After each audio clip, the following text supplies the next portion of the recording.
그걸 한 영상으로 찍는 예술가들이 맺힌 어떤 이제 특허 맺히는 거죠. 바람, 세포 사람들은 하우스 많이 하니까. 날씨가 점점 따뜻해지는 게 곧 봄이 올 것 같습니다. 제주에 이제 봄이 오고 있다라는 걸 알 수 있는 방법이 몇 가지가 있는데 그중 하나가 이 사방에서 불어오는 바람. 이 바람만으로도 계절을 먼저 느낄 수가 있는데요. 자, 그래서 준비한 오늘 콘텐츠 안테나의 콘텐츠가 바로 계절과 함께 찾아온 바람입니다. 자, 바람에 대해서 이야기를 나눌 세 분 나오셨습니다. 어서 오십시오. 안녕하세요.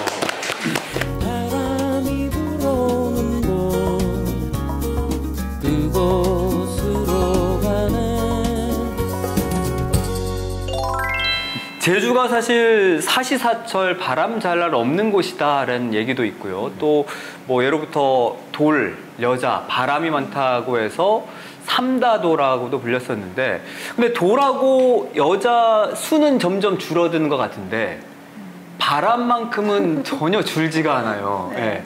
근데 얼마나 제주에 바람이 많이 불길래 이런 얘기가 나오는 걸까요? 실제로 좀 체감을 하세요? 그럼요. 제주도는 바람이 많이 불면 솔직히 걸어 다니기가 힘든 날도 있고요. 뭐 이야기를 나누면서 걸어가다가 뭐 말을 잇기 어려울 때도 있고요. 이런 게 자전거를 타고 가거나 차를 타고 가면 더 심해지잖아요. 그래서 뭐 맞바람이라 그러나요? 네, 맞바람을 뭐 맞으면서 걸어가는 게 거의 불가능하면 이제 다른 방법들을 찾아야 되죠. 뒤로 걸어가거나. 뭐 제주 사람들 아니 저의 로망이 뭐냐면 비 오는 날 얌전히 우산을 쓸 수. 아, 그렇죠. 제주도는 이게 불가하니까 뭐 이렇게 영화나 이런 거 보면은 비 오는 날 우산 쓰고 숲길 가면 굉장히 고요하고 적막한데 제주는 그럴 수가 없잖아요. 앞으로 써야 되잖아요. 그렇죠. 네. 그런 경험들이 좀 있습니다. 제주도가 기본적으로 섬이기 때문에 이제 해안과 육지의 온도 차이에 기이한 바람은 지속적으로 불고 있고 뭐 실제 어떤 기록을 보면 제주도에 부는 바람이 이름만 40개가 넘는다고 합니다. 뭐 예를 들어서 뭐 이제 뭐 도깨기 주제, 뭐 겁선새, 뭐 매보름, 뭐 실보름 이렇게 이제 제주어로 이제 보름이라고 하는 이런 다양한 바람들이 지역마다 불리는 이유가 다양한 것은 바람은 이제 제주가 바람이 섬이긴 하지만 그 지역마다 오름이라든지 이런 이제 지형이 좀 다르기 때문에 거기서 기인하는 그 지역 주민들이 그 인식하는 또 바람을 좀 그 바람에 대한 이름으로 잘 보여주고 있다고 제가 인식하고 있습니다. 그리고 또 제주 안에서도 보면 네. 지역별로 바람의 세기가 편차가 좀 크잖아요. 그렇죠. 네. 저도 금방 서귀포에서 왔는데 서귀포에서 남도를 통해서 제주시 오는 동안 바람 방향이 또 바뀐 거 알 수 있거든요. 그 이유는 제주라는 큰 섬에 높은 한라산이 있기 때문에 그 바람 방향이 틀리게 돼요. 그래서 한라산을 이제 북서풍이 맞아떨어서 동과 서로 퍼지다 되는데 특히 서쪽 지역은 중국의 대륙과 가깝다 보니까 고산 지역의 바람이 굉장히 세다고 합니다. 그래서 바람의 그 강도가 10에서 8로 잤을 때 8에 해당하는 바람이 1년에 80일 이상 분대요. 고산이요? 예, 근데 그 8에 어느 정도냐면 나뭇가지가 꺾이고 거의 태풍인데요? 풍 수준이죠. 예, 그런 바람의 영향이 많이 있었다고 해요. 그래서인지 제주의 설라에도 이 고산에서 풍랑에 자초됐던 이 설라가 많이 등장합니다. 그 유명한 설라가 이제 호종단 설라인데 중국에서 제주의 어떤 풍수 혈자리를 끊고 중국을 돌아가던 그 호종단이 파도에 자초돼서 한 것이 이제 고산이잖아요. 그래서 어떤 이런 지형과 기후의 영향을 받아서 그런 설화가 존재하지 않나 생각이 됩니다.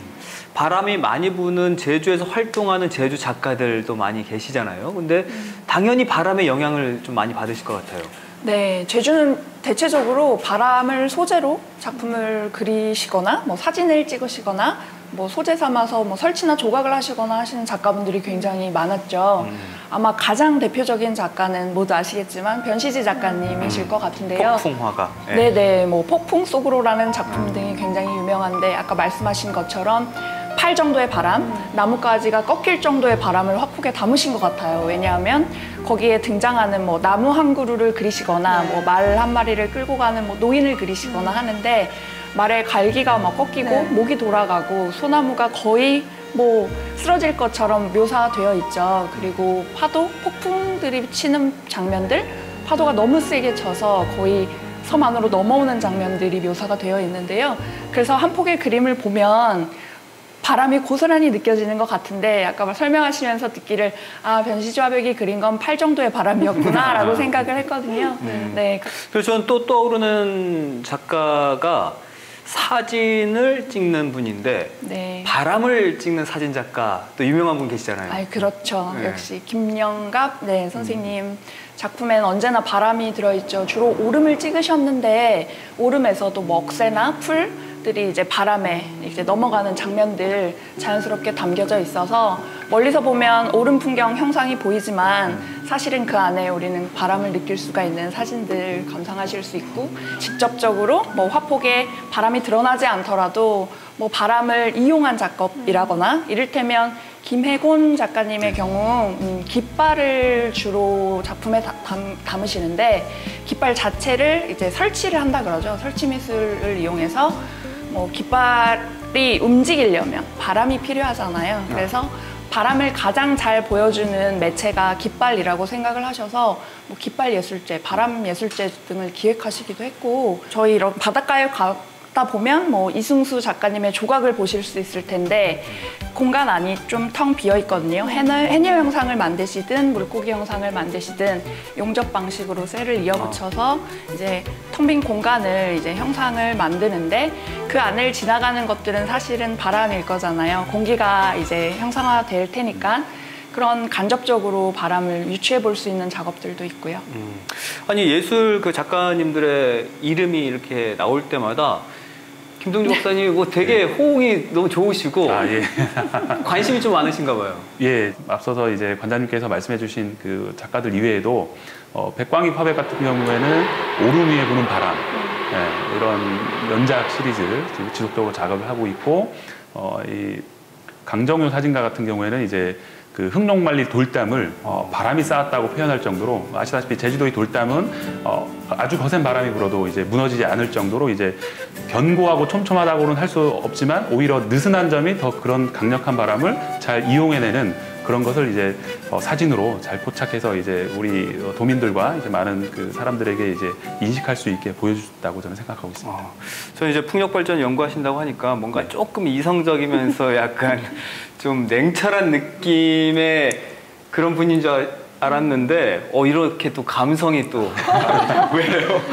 근데 이제 그 작품 안에서는 참 이 바람이라는 게 아름답게 비춰질 수 있지만 그 삶을 살아가는 사람들에게 있어서는 이게 아름답지만은 않은 것 같아요. 극복해야 할 대상이고 좀 힘든 존재일 수도 있잖아요. 제주도에 부는 바람이 제주 사람한테 어떤 영향을 미쳤을까라는 것은 예술 작품에서 당연히 나타나는 것 같아요. 변시 선생님의 그림에 보면 바람을 등지지 않거든요. 바람을 맞이하고 끌어안고 살아요. 그래서 저는 가끔 이제 제주 문화를 강의할 때나 좀 안내할 적에 제주 바람, 제주 사람한테 어떤 관계일까? 약간 저는 왼수라고 버리지 못지만 끌어안고 살 수밖에 없는 왼수와 같은 존재다. 막 이렇게 얘기를 하는데 조선시대 때 그 기록이 있어요. 이런 그런 기근에 대한 기록이 있는데 크게 3번이 있었고 이런 기근이 있을 때마다 인구가 한 20~30% 소멸되기도 한답니다. 그래서 실제 기록을 보면 1392년부터 1910년까지 제주에 굉장히 많은 기근 가운데 풍제, 한제, 수제가 있는데 풍제가 44회로 제일 많았대요. 동일 기간에 육지부는 한제가 많았는데 제주는 풍제가 많았다라는 게 제주 사람들이 바람 때문에 참 힘들었겠나를 알 수가 있는 겁니다. 그렇다면 어떤 게 힘들었을까라고 보면 첫 번째로는 농업이에요. 이게 씨를 뿌리고 나서 바람이 불면 땅이 건조해져요. 그래서 그 씨앗이 촉촉해야만이 발화가 될 수 있는데 그러지 못하기 때문에 우마를 동행해서 이렇게 꾹꾹 눌러줘야 되는 거죠. 그리고 심지어 뭐 70년대 소풍 때에도 전 학생들이 그 소풍을 나갈 적에 전교 학생들이 동원돼가지고 어느 밭에 발로 밟는 그런 것이 있었다고 저는 경험한 적이 없는데 네, 그런 게 있었다고 해요. 그런 문화권이 있는 것이고 그리고 해안 지방에서는 이 파도가 오면서 염해가 굉장히 심했다고 해요. 그러다 보니까 집의 건축물의 돌담이 집 높이만큼 굉장히 높았기 때문에 바람을 피할 수밖에 없는 그러니까 바람을 극복해야 될 수밖에 없는 역발상적인 또 문화가 만들어질 수밖에 없었기 때문에 제주 사람들이 바람을 헤쳐나가기에 참 힘들었겠다는 걸 유추해 볼 수가 있습니다. 해녀들도 물질할 때 굉장히 힘들었을 것 같아요. 그렇죠. 그러니까 그래서 이제 맞바람이 불 때가 있고 뒤로 불 때가 있대요. 맞바람이 불 때는 헤엄을 치도록 앞으로 나가지 못하고 자꾸만 이제 파도를 먹게 되잖아요. 그 제주 해녀분들이 그 속담이 있어요. 그러니까 바람 불는 거를 어떻게 알 수 있냐라는 그 지혜가 있는데 바다에 들어가면 제주말로 한번 해볼까요? 해보세요. 바람 세지 않으면 구쟁기가 못 와든다. 이라는 말이 있어요. 그러니까 바람이 세게 불려고 하면 수심 밑에 있는 소라들이 돌에 탁 달라붙어 있대요, 단단히. 그래서 이렇게 소라나 전복을 킬 적에 유난히 떼기가 힘들면 좀 있다가 바람이 불려구나, 얘네들이 미리 알아서 그렇구나라고 짐작할 수 있었다고 합니다. 전통 농업 사회뿐만이 아니라 현재도 제주도의 농업에서 그 비닐하우스를 설치한 농업들이 상당히 많이 있는데 태풍 불면 하우스가 무너지잖아요. 그래서 그 육지 지방의 비닐하우스 대비해서 제주 지역의 비닐하우스의 그 파이프 굵기는 더 큽니다. 또는 이제 어떤 마을의 입지를 보면 오름을 뒤에 두고 이 마을을 설총을 한 사례도 많이 있거든요. 그거는 이제 한라산에서부터 불어오는 바람을 막아주는 그런 곳이기도 하기 때문에 제주도의 문화 요소에는 바람이 기저에 깔렸다고 할 수 있습니다. 근데 그게 절대 좋은 이미지로는 아닌 거죠. 이제 극복이 대상이고 사실 극복하기 어려웠기 때문에 어쩔 수 없이 불가피하게 감당할 수밖에 없지만 바람이 그런 이미지 측면에서는 더 크게 영향을 줬다고도 이제 볼 수도 있는 것이죠. 뭐 이런 어려움들이 물론 많았지만 이거를 잘 극복하고 또 바람에 순응하면서 만들어낸 또 고유의 문화들이 있잖아요. 대표적인 게 초가죠. 네, 그렇죠. 초가에 지붕 날아가지 않게 뭐 이영주를 먹는다던가 있지만 또 대표적인 게 굴뚝이 없잖아요. 맞아요. 그러니까 이제 예전에는 이제 나무로 집을 많이 지었을 건데 가뜩이나 바람이 세는데 굴뚝까지 바람 방향이 들어와서 화재를 입을 수가 있으니까 이런 제주만의 어떤 그 바람을 이겨내려는 제주 사람들의 지혜가 좀 그런 곳에 담겨 있지 않나 싶습니다. 거기에 대해서 더 추가적으로 설명을 하자면, 그러니까 제주의 문화 속에서 상당히 많은 바람의 요소가 남아 있습니다.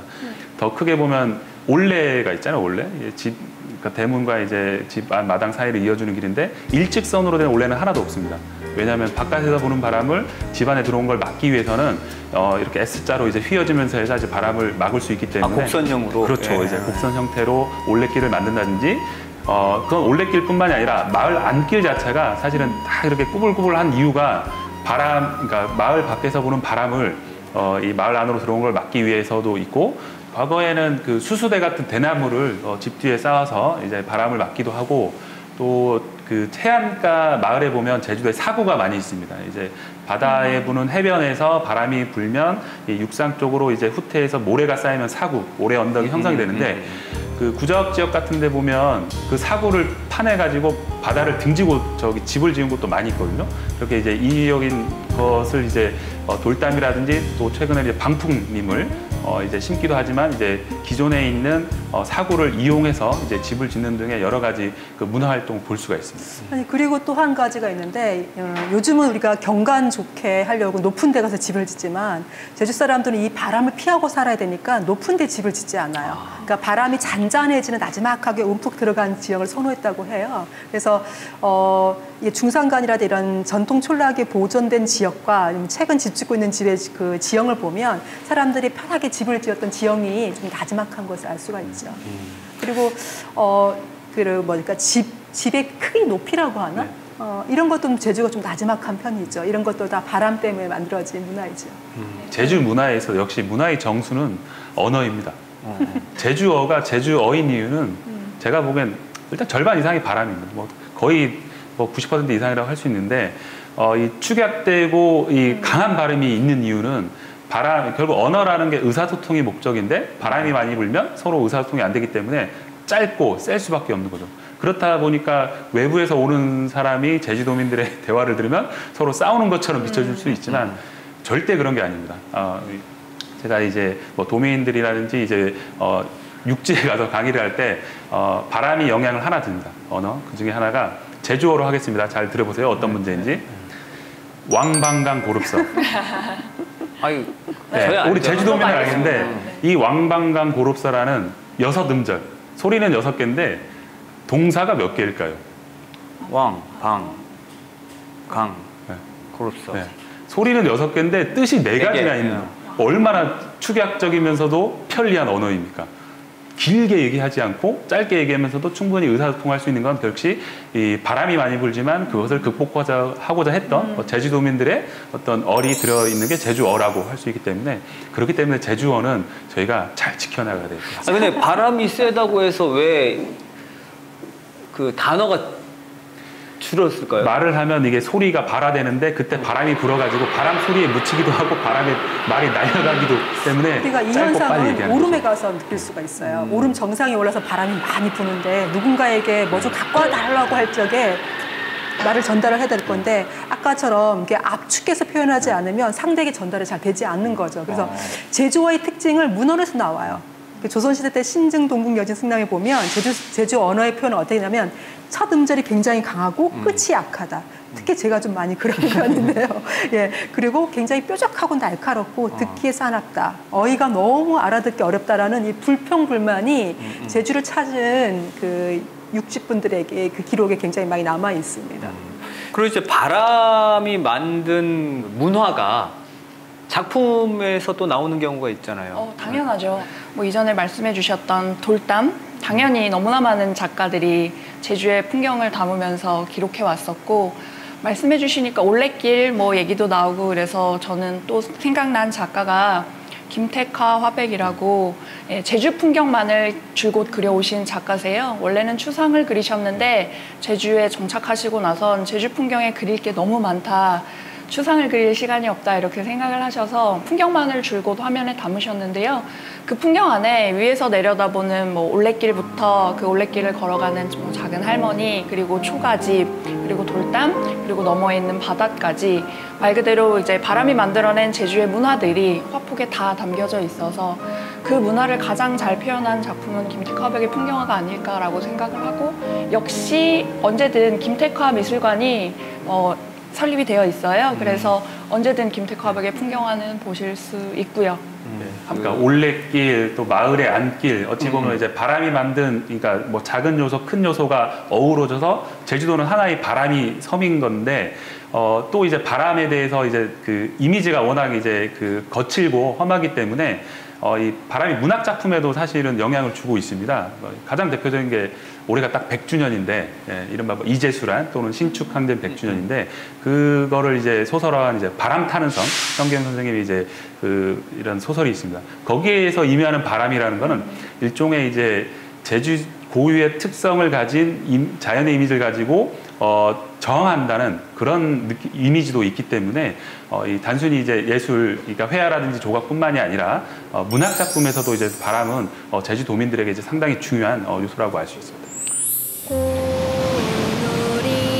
엄마 손잡고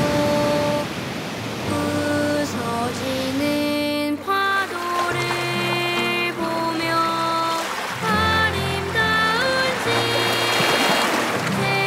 제주도에서 따뜻한 바람이 불어오는 곳에서 오래오래 살고 싶어라.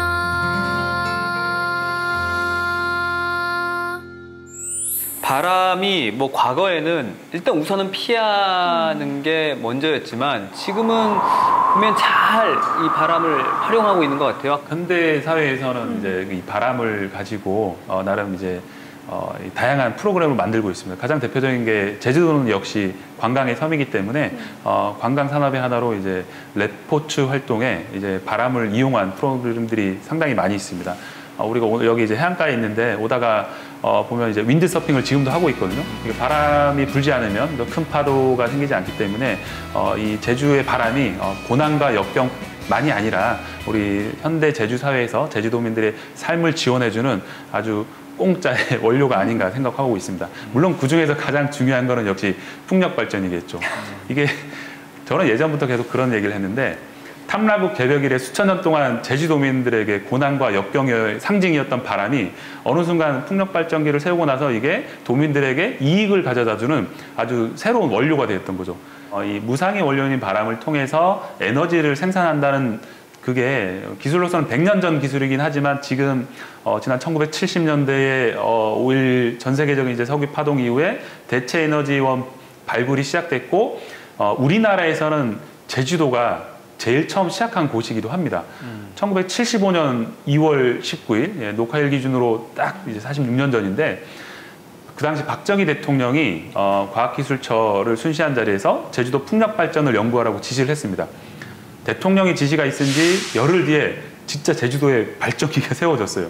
물론 이제 우연히 일치긴 하겠지만은 이 제동목장을 운영하는 이제 한중그룹에서 호주에서 풍력 발전기를 수입해서 실제 설치를 했습니다. 이제 지금은 뭐 제주도 곳곳에 전기가 공급이 되지만 그 당시 이제 중산가 지대에는 전기가 공급이 안 되고 디젤 발전기를 가동했지만 기름 가격이 비싸다 보니까 새로운 에너지원을 찾기 위해서 시도를 했던 거고 기업뿐만이 아니라 국가기관에서도 제주도 이제 뭐 금왕리라든지 상창 같은 서부 중산간 지역에서 그런 그 소형 풍력 발전기 실증 실험을 했습니다. 80년대 들어서도 이제 제주도가 직접 풍력 발전기를 수입해서 에어워르 하길이라든지 대정읍 신평리, 그다음 조천읍 신촌리 같은 이제 도내 곳곳의 마을에 실험을 하는 게 86년, 7년까지 있었고 한리부 월령리에는 한국, 독일, 즉 독일의 기술과 자본을 통한 풍력태양과 복합 연구단지가 이미 80년대에 7차 년도에 걸쳐가지고 연구가 있었던 적도 있습니다. 그런 연구 보고서들은 지금 국립중앙도서관에서 다 이제 원문을 확인할 수 있는데 그때부터 시작한 풍력발전이 연구 개발의 역사는 1990년대 들어서 지금과 같은 이제 상업용 풍력발전으로 전환하게 되었고 현재 제주도의 풍력발전은 전 도민이 사용하는 전기의 10% 이상을 생산할 정도로 상당히 성장을 많이 했다고 볼 수 있습니다. 네, 역시 그 문학 예술 작품 말씀하실 때보다 지금이 더 잘 어울리시네요. 감사합니다. 근데 아까 뭐 윈드서핑, 패러글라이딩 얘기도 잠깐 해줬지만 이게 어떻게 보면 바람과 관광을 좀 접목한 거 아닐까요? 그렇죠. 레저 관광을 하고 있는데 실내로 이제 그런 일들이 다 해양에서 많이 이루어지고 있죠. 해양에서 많이 이루어서 제주가 이제 해양 관광의 메카가 되려고 레저 부분에 많이 지금 치우치고 있는 부분이 있고요. 저는 이제 제주다운 컨텐츠를 만들어서 그걸 관광 산업에 접목시키는 사람으로서 좀 바람 콘텐츠를 만들고 싶다라는 생각을 이번 계기로 좀 하게 됐는데 어떤 생각을 하냐면 저는 어릴 때부터 태풍이라든가 바람을 맞고 자랐어요. 근데 그 바람이 주는 그 쾌감을 알아요. 그거를 한번 누군가에게 전달해 주고 싶다라는 생각을 하고 있는데 실제는 태풍이라는 건 굉장히 위험하잖아요. 그리고 오름에서 바람 맞고 머리 아프고 막 이러잖아요. 그런데 예술과 결합을 해서 할 수 있겠다라고 생각이 되는 거죠. 그래서 바람이 많이 불어서 폭풍이 치는 바다를 증강 현실이라든가 이제 VR로 이제 감상하게 하고 바람이 주는 또 다른 매력이 뭐냐면 소리예요. 그 소리로서 막 이렇게 우리가 소리 명상도 할 수 있다고 하는데 그 격정에 휘말리는 것도 소리 예술을 좀 체현을 하고 뭐 이렇게 하는지 공간이 좀 만들어지면 제주다운 컨텐츠를 또 만들어갈 수 있지 않을까라는 생각을 좀 하고 있거든요. 그리고 그 작품에다가 바람을 좀 담는 방법도 과거에 비해서는 많이 다양해지지 않았나요? 네네. 바람미술관이 제주도에 있는 거 알고 계세요? 네. 수풍선. 네네. 아마 이렇게 사유지라 뭐 일반 분들이 쉽게 편하게 접근하셔서 보시긴 어려운 곳이라 뭐 설립된 거에 비해서 많이 알려지진 않았는데요. 저희 수풍섭 뮤지엄이라고 해서 이타미준 건축가가 이제 건축과 그 예술적인 요소를 결합시켜서 만든 미술관이지만 저희가 평소 알고 있던 뭐 미술관의 벽이 있고 미술 작품이나 뭐 페인팅이나 조각이 전시되는 방식이 아니라 건축물 자체가 하나의 설치물이 되는 거예요. 그럼 야외고요. 예. 그래서 기본적으로 수 뮤지엄, 뭐 물 뮤지엄은 물을 컨셉으로 해서 건물 안에 들어가면 물을 제대로 감상할 수 있는 요소가 있고 바람 뮤지엄은 말 그대로 약간 겉에서 보면 나무로 만든 창고 같은 느낌인데 안에 들어가서 보면 또 아무것도 없어요. 그런데 건물을 이렇게 틈이 비어져 있어서 이렇게 창고가 또 약간 휘어져 있거든요. 그래서 그 안을 드나드는 바람이 그 소리를 만들어내고 그 안에 들어가 있는 경험 자체가 바람을 체험할 수 있는 경험이 되는 그런 약간 뭐라 할까요? 약간 수도하는, 명상을 하는 공간들이라고 보시면 돼요. 기본적으로 수풍섭미술관이 다 그런 명상을 위한 장소로 만들어져 있습니다. 바람은 사실 눈에 보이는 건 아니잖아요. 저희는 그냥 아까 말씀드렸던 깃발의 움직임으로 바람을 감지한다던가 파도 치는 모습으로 바람이 세게 부는지 약하게 부는지 알 수 있을 정도인데 사실 화가들의 역할은 그 바람을 시각화해주는 역할을 늘 해주고 계신데요. 아까 잠깐 언급해 주셨지만 백광익 작가 같은 경우는 뭐 오름 위에 부는 바람이라 그래서 시리즈로 연작도 제작하시고 전시회도 가지신 바 있는데 실제 바람이 어떻게 생겼는지는 우린 모르지만 그런 작가님들이 이렇게 유래한 표현으로 통해서 이렇게 간접적으로 생각해 볼 수 있게 되는 것 같아요. 그러니까 바람도 여러 가지를 표현할 수가 있잖아요. 약간 데스아지는 바다. 그렇지만 나를 설레게 하는 바람을 여러 가지 주제로 해가지고 바람을 치유의 컨텐츠로 삼아도 괜찮거든요. 그래서 좀 바람을 활용한 다양한 컨텐츠가 좀 만들어질 필요가 있다 생각이 듭니다. 그 뭔가가 만들어지려면 제가 봤을 땐 딱 그 세 분이 모이시면 될 것 같아요. 네, 우리 TF를 구성해서 바람미술관.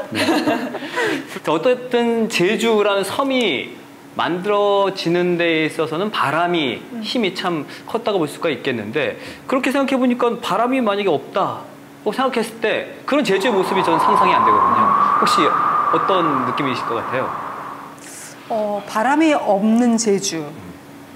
뭐 일단 문화현상에서는 이제 언어가 만들어지지 않았겠다. 그러니까 제주 언어가 제주다움을 만들어가는데 굉장히 혁혁한 공신을 하는 거죠. 오죽하면 어느 비행기에서는 제주공항 도착할 때 제주어가 나오잖아요. 맞아요. 그때 주변 사람들 이렇게 반응을 보면 되게 웃거나 이렇게 기분 좋게 맞이하는 건데 약간 이색적이라서 사람을 좀 살아있음을 느끼게 하는 자극이 있는 거거든요. 그래서 바람이 없으면 이 독특한 제주어가 만들어졌을까? 그렇다면 제주는 어떤 언어를 쓰고 있을까? 뭐 잠시 이런 생각을 좀 해봅니다. 그 제주도가 2007년도에 유네스코 세계 자연유산에 등재가 됐고 그 명칭이 제주 화산섬과 용암동굴입니다.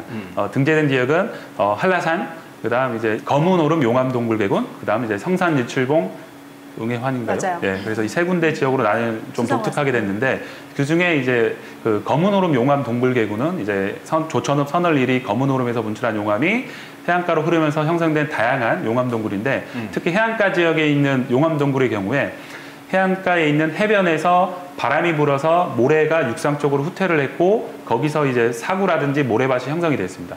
그리고 또 제주도에는 이제 비가 많이 오기 때문에 그 비에 의해서 이제 석회암 성분이 녹아들고 그게 전리, 즉 틈 사이로 그 용암동굴로 섞여 들어갔거든요. 그래서 용암동굴이면서도 석회동굴의 성격을 보여주고 있는 그래서 다른 지역의 용암동굴과는 다르게 좀 독특한 모습을 보여줬다고 해서 이게 뭐 형성 과정도 그렇지만 형성된 이후에 또 다른 자연의 작용을 통해서 이 세계 자연유산으로서의 가치가 있다. 고 이제 2007년도에 세계 자연유산으로 등재된 계기가 됐습니다. 그 약간 덧붙여 설명을 하자면 그 김영 지역에 굉장히 바람이 세잖아요. 그래서 김영의 바다에 있는 모래가 중상항까지 날라와요. 그래서 김영에는 이제 모래 부자 지역의 일부로는 이제 모래로 농사짓는 경우가 많은데 이제 만장 용암동굴계가 있는 곳에서 그 모래의 탄산칼슘 성분이 빠지면서 마치 석회석과 같은 그걸 발견이 가능하다는 거죠. 실례로 유네스코 등재될 적에 그 유네스코 위원들이 그 동굴의 화려함과 아름다움이 굉장히 감탄을 했다고 하고 그리고 그 동굴을 발견했기 때문에 제주 만장굴이 용암동굴이 그 유네스코 등재하는데 혁혁한 공신을 했다라는 설이 있죠. 그래서 이제 금방 그런 말씀을 하시는 다들 아시다시피 뭐 중고등학교 때 수학여행 가면 석회동굴 가잖아요, 육지에. 근데 석회동굴은 이제 석회암이 물에 녹아서 형성되기 때문에 그 볼거리가 상당히 많습니다. 근데 그에 비해서 용암동굴은 용암이 흘러간 자리이기 때문에 그냥 사실 뻥 뚫려 있잖아요, 터널처럼. 근데 그럼에도 불구하고 석회동굴의 특징을 보여줄 수 있는 게 제주도의 용암동굴이기 때문에 그게 이제 그 독특함을 인정받아서 자연유산에 등재된 것입니다.